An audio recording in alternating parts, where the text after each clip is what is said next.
Madam চা খাবেন না?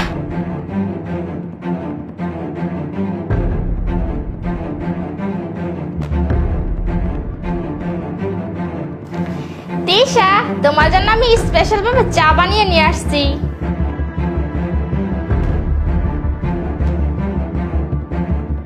নাও চা খেয়ে নাও। আসলে ভাবি এখন আমার চা খেতে ইচ্ছে করছে না, আমি এখন চা খাবো না। কি, তুমি চা খাবে না? আমি তোমার জন্য এত কষ্ট করে চা বানিয়ে নিয়ে আসছি আর তুমি বলতেছো খাবে না? আমার লক্ষ্মী বোন, চাটা খেয়ে নাও। ভাবি তুমি তো জানো আমি শুধু চা খেতে পারি না, যদি চায়ের সাথে বিস্কিট হতো তাহলে খেতে পারতাম, আর বিস্কিট ছাড়া আমি চা খাবো না। এখন আমি বিস্কিট কোথায় পাবো? আর আমার জানা মতে বাড়িতে কোনো বিস্কিট নাই, তুমি শুধু চাটাই খেয়ে নাও। কে বলেছে বাসায় বিস্কিট নেই? শোনো ভাবি, আমি নিজের হাতে কিচেন রুমে ডেস্কের ভিতরে বিস্কিট রেখেছি, তুমি যাও ডেস্কের ভিতর থেকে বিস্কিটটা নিয়ে আসো। আচ্ছা ঠিক আছে, তুমি চাটা নাও, আমি বিস্কিটটা নিয়ে আসতেছি।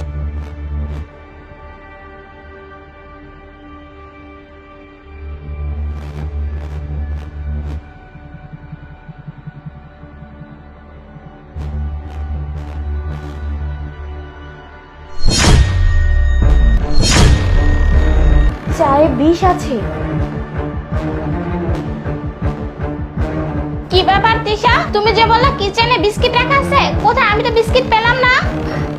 আসলে ভাবি হয়েছে কি, আমি তো মনে করেছিলাম ডেস্কের ভিতরে বিস্কিট আছে, আমি মনে হয় খেয়ে ফেলেছি, তাই আর কি, আমার ভুল হয়েছে। আচ্ছা ঠিক আছে, তাহলে এখন শুধু চাই খাও, যেহেতু বিস্কিট নেই। আর তুমি তো খুব ভালো করেই জানো চা একটু ঠান্ডা হয়ে গেলে আমি খেতে পারি না, প্লিজ তুমি চাটা নিয়ে একটু গরম করে নিয়ে আসো না। তুমিও যে শুরু করেছো না। আচ্ছা ঠিক আছে, দাও। এই খালা, উঠো উঠো বলছি। তুমি হাতের ভিতরে এটা কি লিখে রেখেছো? এই চায়ে বিষ আছে, আবার আমাকে বললে চা খেতে না, সমস্যা কি তোমার বলো তো আমাকে। ম্যাডাম আমি একটা সত্যি কথা কইতাছি, আমি একটা নিজস্ব হয়ে দেখছি আপনার ভাবি ওই চায় বিষ মিশাইছে। এই শোনো, একদম ফালতু কথা বলবে না, আমার ভাবি আমাকে নিজের বোনের থেকেও বেশি ভালোবাসে, বুঝতে পেরেছো? আর তাছাড়া সে আমার সাথে কখনোই এরকমটা করতে পারে না। ম্যাডাম আমি জানি আপনি আমার কথা বিশ্বাস করতেন না, এর লিগে আমি প্রমাণ রাখছি, এই যে মোবাইল আছে না, এই যে মোবাইল আমি ভিডিও করে রাখছি।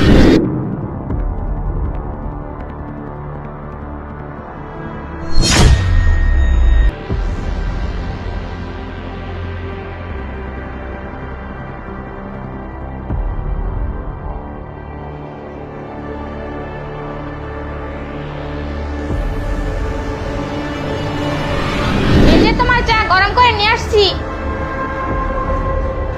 আরে ইমরান, তুমি কখন আসলে? তুমি না অফিসে চলে গেলে, তো কখন আসলে? তাও তো আমাকে ডাকলে না। আর তুমি এসে তিশার রুমে কি করতেছো? আমাকে তো একবার ডাকলেও না। কেন? আমি আমার নিজের বাড়িতে আসবো, যখন খুশি তখন আসবো, তোমাকে কেন বলতে হবে? আর তাছাড়া আমার বোনের রুমে কি আমি আসতে পারি না? হ্যাঁ পারো তো, কিন্তু আমি বলতেছিলাম একবার এসে আমাকে খুঁজলে না, এটাই বলতেছিলাম। আচ্ছা ঠিক আছে, তুমি বসো, আমি তোমার জন্য চা বানিয়ে নিয়ে আসতেছি। এক মিনিট, এদিকে এসো। এসো বলছি।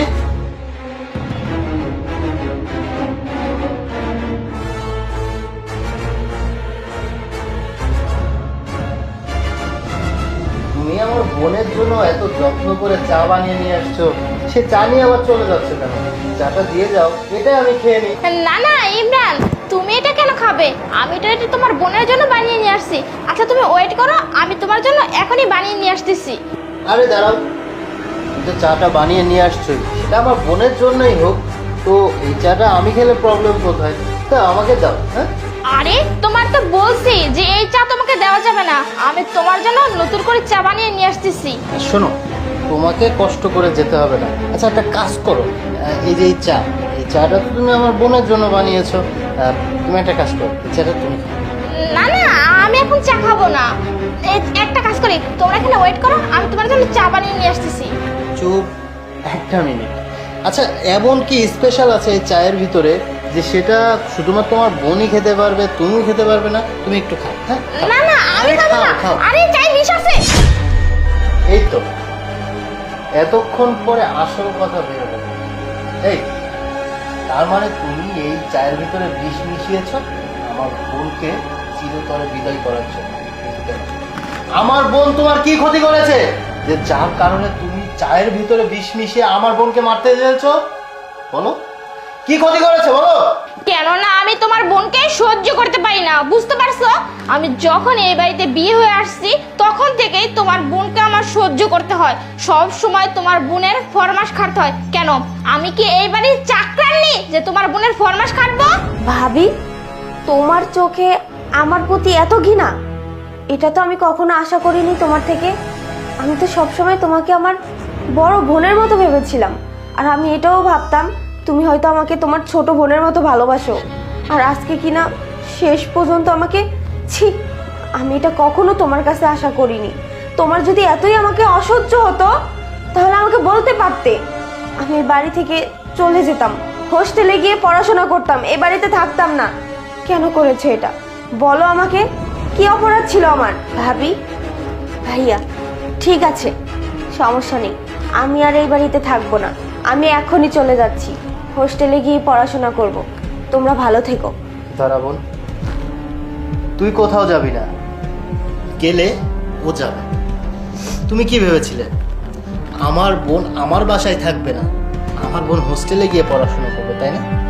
আরে বাবা মা মারা যাওয়ার পরে এই ছোট বোনটাকে আগলে ধরে আমি বেঁচে আছি, আর তোমাকে বাসায় নিয়ে আসার পরে তুমি আমার বোনকে শত্রু বানিয়ে দিলে। ঠিক, যেই বাড়িতে আমার বোন থাকতে পারবে না অন্তত সেই বাড়িতে তোমাকে আমি রাখবো না। আমি এনেছিলাম তোমাকে আমার বোনের সেবা যত্ন করার জন্য, আমার বোনকে দেখে রাখার জন্য, আর সেই তুমি কিনা আমার বোনকে বিষ খাইয়ে মেরে ফেলতে চেয়েছো।